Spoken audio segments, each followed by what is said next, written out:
Ravens, welcome back to this week's segment of ONW Now. I'm Jenna Klein, alongside Nandini Rainey Kendi. We have a lot in store for you today, including a story on the first week back in school with the hybrid model and a story on how COVID is affecting Scouts. With a recap on how fall sports are doing, a story on how the coronavirus is affecting the college application process, and daily dose of ONW Now. Let's get into it, Ravens.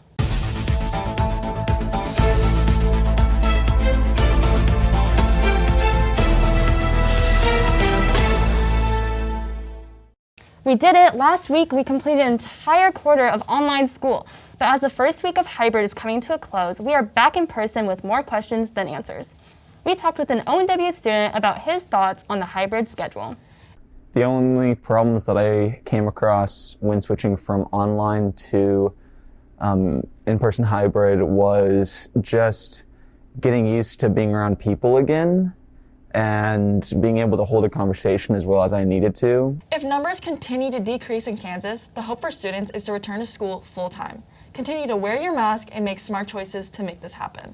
We took some time and really thought through everything that we're doing. And so we tried to keep in mind, okay, so what kinds of things can we put in place that really help to mitigate the exposure and vulnerability of our students? And so all of the things that we've put in place, whether it's removing furniture or whether it's parking on the south side or the north side, depending on when you come, or whether it's teachers, spraying down surfaces and kids wiping them off, or all those things are all important as we do this. Hand sanitizing as you walk in the room, washing your hands when you use the restroom, limiting food and drink in the building. All of those things I think are important and help play a crucial role in keeping our school, our students, and our staff safe.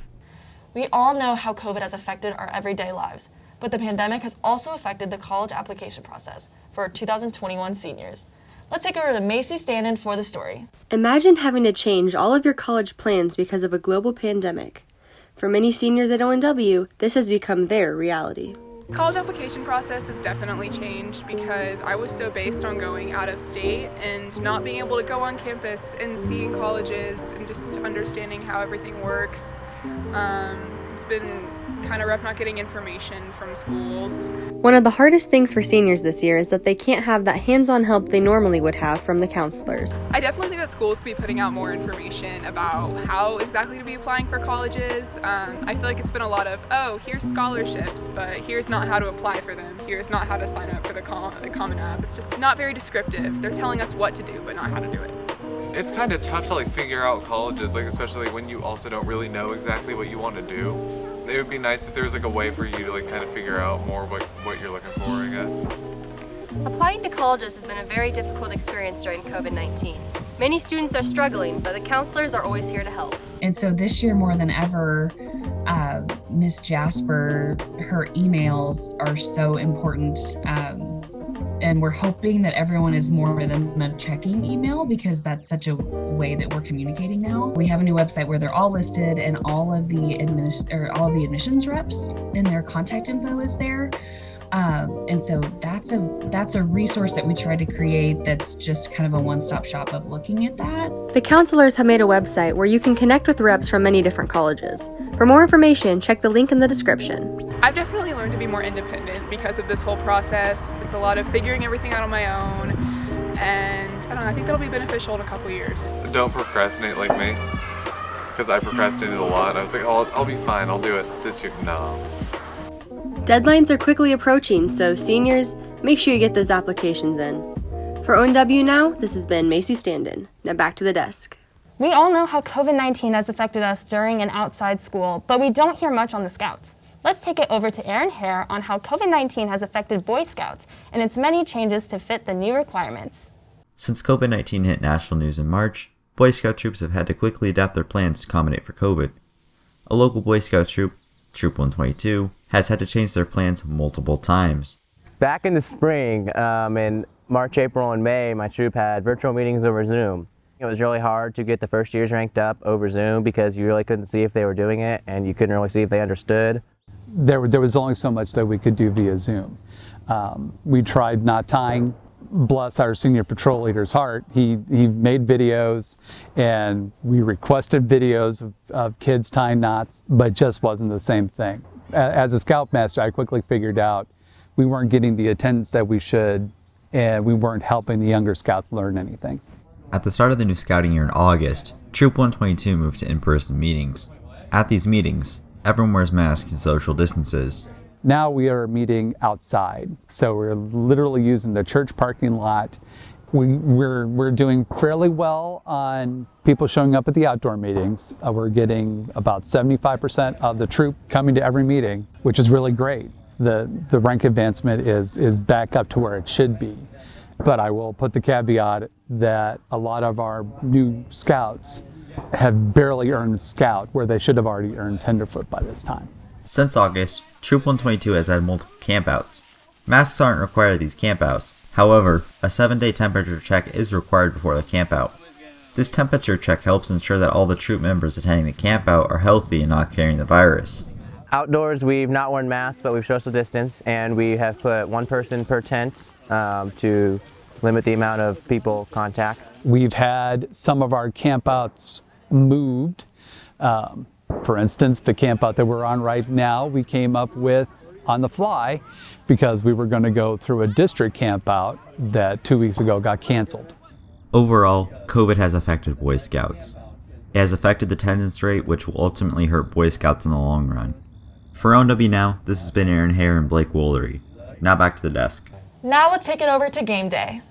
What's up, Ravens? Welcome back to the latest and greatest of Olathe Northwest sports. I'm Brooke Cunningham alongside Ashlyn Cooper, and welcome to game day. On Monday night, right here at ONW, varsity volleyball battled two of the top two teams in state. First up was a match against Shawnee Mission Northwest. The Cougars were a tough test, but our Lady Ravens silenced the Cougars 25-15 and 25-21. ONW then faced Mill Valley. ONW had already beaten the Jags earlier in the season, and this time was no different. The Lady Ravens started out slow, but ONW came back and won the game 27-25. The ladies kept the momentum going in the game too, silencing the Jags 25-19. ONW finishes a regular season undefeated, claiming the Sunflower League title. Next up for the girls is Sub-State this Saturday afternoon at Olathe East. On Tuesday, our Lady Ravens golf team stayed strong through cold temperatures and navigated difficult course terrain, but never gave up. They clinched the third place Kansas State title for the first time in 5 years with a combined score of 701. Congratulations to our seniors Morgan Conley and Mackenzie Kelso for earning medals for individual low scores. Congrats for a great season. Cross country went up against 14 other teams in the first and only league meet. This meet was a 5K. For the boys, Olathe Northwest Logan Reed placed 6th overall with a time of 15:43. For the girls, Lauren Beaucharp placed 35th with a time of 20:15. The Ravens placed 10th overall for the boys and the 2nd overall for the girls. The next race will be Saturday morning for regionals. The results of this will decide who gets to go to state. Good luck. The Lady Raven tennis team finished 7th in the team standing at the 6A state tournament this weekend. Both entries contributed to the team score with the top 8 finishes, making Olathe Northwest one of the 3 teams at the tournament to have multiple entries. The 2020 season was by far the most successful in school history, and players up and down the roster contributed to that success.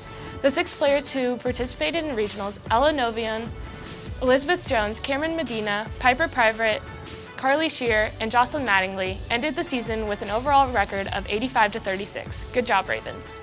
The boys soccer team battled crosstown rival Olathe North Tuesday night at Seaback. The Ravens came out strong with a lot of aggressive pressure in the front and didn't want to give the Eagles an early lead. Davis Gertzen scored the first goal on a corner kick, and after that he found another beautiful cross from Colin Gann, who placed it right at his feet for an easy finish. Going into the second half, the boys were feeling confident, and Davis Gertzen once again found the ball in the middle and drilled through the entire defense, scoring and furthering the lead 3-0. Finishing the game, Gavin Hudnall scores a beautiful finish in the lower corner, sealing the deal for the Ravens. At this time of the recording, we don't have an update of the ONW Gardner soccer game, so check out our website for the score. Well, that's all for game day. Make sure to check out our Raven Daily YouTube channel and our Instagram at ONW Raven Daily for more Raven athletic updates. This has been Brooke Cunningham and Ashlyn Cooper. Now let's take it back to the desk.